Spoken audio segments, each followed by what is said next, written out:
ایماز کو پانے لڑکا نہ چنوانے نہیں کے تیماز کو بیکس خاندان اسمز. لیکن یہ آپ نے نہیں سوچا. میرے نبی نے سکھا دیا جب تمہاری شادی ہوگی، جب تم ہم بستری کرو گے تو ہم بستری کرنے کا بھی کیا طریقہ ہوگا.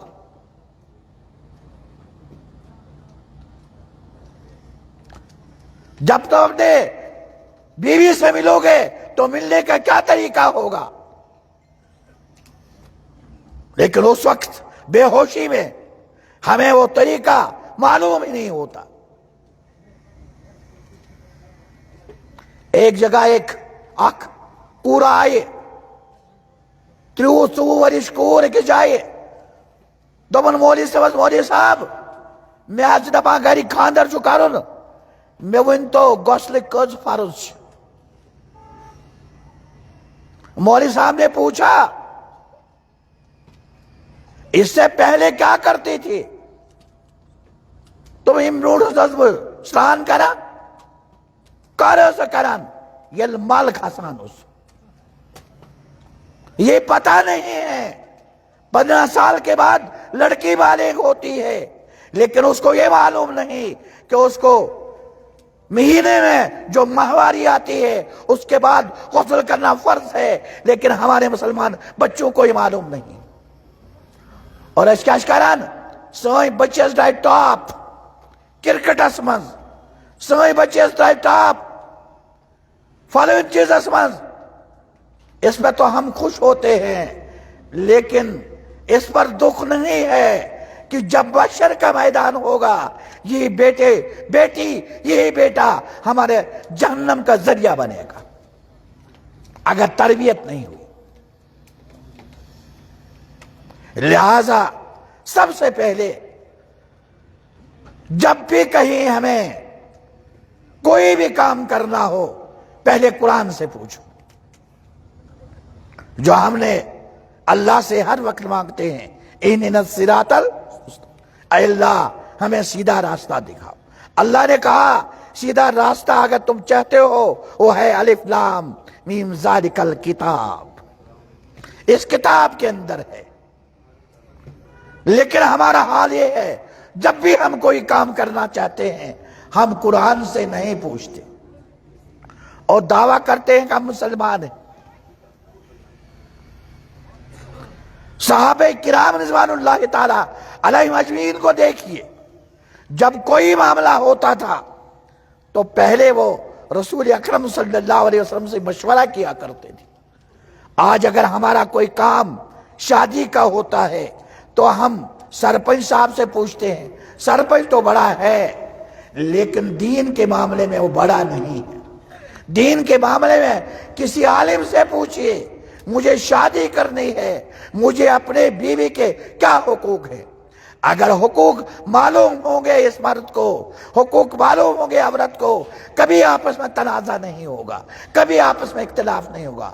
اختلاف کا ذریعہ صرف یہی ہے کہ ہم دین سے دور ہوتے جا رہے ہیں. ہم اس دنیا کو جنت بنانا چاہتے ہیں. اس کے لیے ہم کوشش کر رہے ہیں لیکن جو اصلی جنت ہے جس سے ہمیں نکالا گیا ہے اس جنت کی تلاش کے لیے ہم کیا کر رہے ہیں. تو اللہ نے کہا انسان خسارے اور ٹوٹے میں ہے. کیوں؟ وہ سمجھتا نہیں. الا الذین آمنوا مگر وہ لوگ جو ایمان لے آئے. ایمان کا مطلب کیا ہے؟ ایمان کس کو کہتے ہیں؟ ایک تو ہمارا فسفسا ایمان جو جی چاہے وہ کہے. ایمان کا مطلب ہے ایک ایسا راستہ جو قرآن اور حدیث کے قانون کے مطابق ہو. حضرت عمر رضی اللہ تعالیٰ عنہ نے صحابی رسول اللہ صلی اللہ علیہ وسلم سے پوچھا کہ تقوی کیا ہے. حضرت عمر سے صحابی رسول نے کہا کبھی آپ کانٹوں سے گزرے ہیں؟ کہاں کانٹوں سے گزرے ہیں. وہاں آپ کیا کرتے ہیں کانٹوں سے گزرتے ہوئے؟ کہ اپنے تمام ان کپڑوں کو تھام لیتے ہیں اور ذرا بہت ہی نگاہ کر کے چلتے ہیں، کہیں ایسا نہ ہو کوئی کانٹا لگ جائے، اس کانٹے کی وجہ سے ہمارے جو کپڑے ہیں پھٹ جائے۔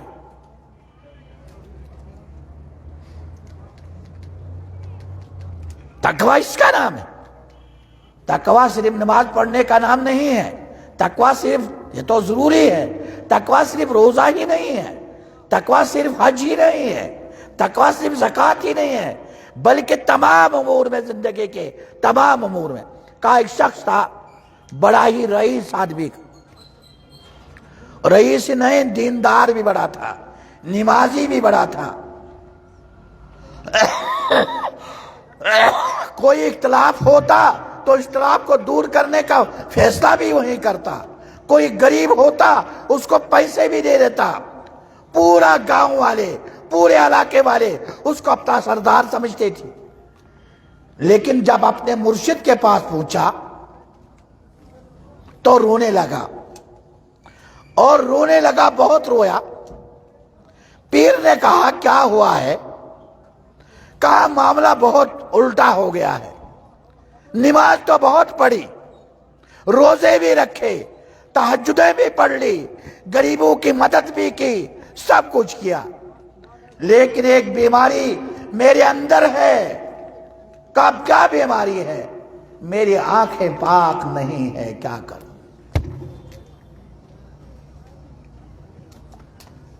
میں مبتلا ہوں کہ میری آنکھوں کے اندر شہوت ہے، لہذا میں اللہ سے مانگتا ہوں اللہ تعالیٰ میری آنکھوں کو بھی صاف کر دے۔ قدموں سے لے کر سر کے بالوں تک انسان کو اپنا خیال رکھنا ہے، آدمی کو اپنا خیال رکھنا ہے کہ مجھے اللہ کے ہاں جواب دینا ہے۔ آج ہم اپنے اسکولوں میں، اپنے کالجوں میں، اپنے دکانوں میں، اپنے مکانوں میں سی سی کیمرہ لگاتے ہیں اور دیکھتے ہیں کیا کوئی کرتا ہے۔ سیٹ صاحب بیٹھے ہوئے ہیں، پورے دکان کا معائنہ کر رہے ہیں۔ یہ تو دنیا والوں کا بنایا ہوا سی سی کیمرہ ہے، اس میں کمی ہو سکتی ہے، لیکن اللہ کے ہاں جو کیمرہ لگا ہوا ہے ہمارے دلوں کو، رازوں کو جاننے والے اللہ ہے۔ بظاہر تو ہم کہتے ہیں کہ ہم مولوی صاحب ہیں، اندر ہمارے کیا ہے وہ میرا اللہ جانتا ہے۔ اندر کو صاف کرو، اندر کو صاف کرو۔ ظاہر ہے فتویٰ مولوی ظاہر پر دے دیں گے، لیکن اندر جی کوٹ جو ہے، اندر جو بغض ہے، اندر جو حسد ہے، اندر جو کینہ ہے، اس کینے کو ختم کرنے کی کوشش کیجیے۔ ان مدارس میں بلانے کا یہ مقصد مدعا نہیں کہ آپ آئیں اور کھانا کھا کر چلے جائیں، بلکہ جس طریقے سے بچے پورے سال قرآن پڑھتے ہیں، پورے سال اساتذہ ان کا انتظام کرتے ہیں، اور ایک دن آپ بھی آئے ہیں اور آپ کے دل کی اندر جو سیاہی بری ہوئی ہے، اس سیاہی کو دور کرنے کے لیے وقت کے علماء کرام کو بلایا جاتا ہے، اور وہ اس ڈاکٹروں کو بلایا جاتا ہے کہ یہ ہمارے دلوں میں کیا کیا مرض ہیں، کیا کیا بیماریاں ہیں۔ آج عجیب حال ہو، ایک طرح مسلمان دوسرا طرف سود بھی کھاتا ہے، ایک طرح مسلمان اور جھوٹ بھی بولتا ہے، ایک طرح مسلمان دھوکہ بھی دیتا ہے، ایک طرح مسلمان اور اس باطل کی عدالت میں جا کر اپنے فیصلے کراتا ہے۔ اگر کوئی مولوی اس سے کہہ دے کہ شریعت میں آپ کو یہ حکم ہے، وہ کہتا ہے مولوی صاحب بنا کرن چل شریعت کے بعض گز چل عدالتس، کہاں رہ گیا اس کا ایمان؟ کہاں وہ مسلمان رہ گیا؟ ظاہر تو مسلمان ہے لیکن اصل میں مسلمان نہیں۔ اب اللہ سے یہی دعا کی جائے، اللہ زندگی کے اکثر حصہ گزر چکا ہے، ہمارے گناہوں کو مغفرت فرما دے، یہ جان کر یہاں یہ علماء آئیں گے، آپ شام تک عصر تک سنتے رہیں گے اور اللہ سے یہ مانگ کے اٹھ کر جائیے اللہ تعالی ہمارے گناہوں کی مغفرت فرمائے. واریاہ جہنس مز آسان کہ کیا کرو وہاں سے واریاہ گناہ گمت وہ کر گسن معاف، نعوذ باللہ من ذالک. دعا امیدی نہ کرو، امید رکھو معاف کرنے والے کون ہیں؟ اللہ. مختصر میں کر رہا ہوں، بنی اسرائیل میں تو شخص گنہگار شخص گاؤں والے وہ لوگ سنی ان کڑت کوڑک یہ گو جنگلس کون مختصر ونو یہ لوگ دو جنگلس گو یہ لوگ کرنے آئے اللہ میں تو مجرم ہوں لیکن اگر تمہیں سزا دیکھ چاہے خدائی بڑھنے کی، اگر تمہیں معاف کر رکھ چاہے خدائی گشتہ کمی کی، اللہ نے معاف کر دیا. ایسا معاف کر دیا وہیں انتقال بھی ہو گیا. انا للہ وہی نہیں جنگل میں اللہ تعالیٰ نسو جبل الامین میرے نبی موسیٰ کے پاس جاؤ، اس سے کہہ دو میرا ایک بندہ میوناک بند یو زنا جنگلس مز گزریا مچو تم سنس کپنس دپنس مز جنازس مز یو شریک گش تس کر مغفرت. حضرت موسیٰ نکل گئے، ساتھیوں کا ساتھ لے گئے، لیکن وہاں دیکھا وہی شخص جو گنہگار تھا. دل میں خیال آیا یہ تو وہی بندہ ہے جو گنہگار تھا. دلوں کو رازوں کا جاننے والا کون ہے؟ اللہ جاننے والے. اے موسیٰ دل میں کیا آ گیا؟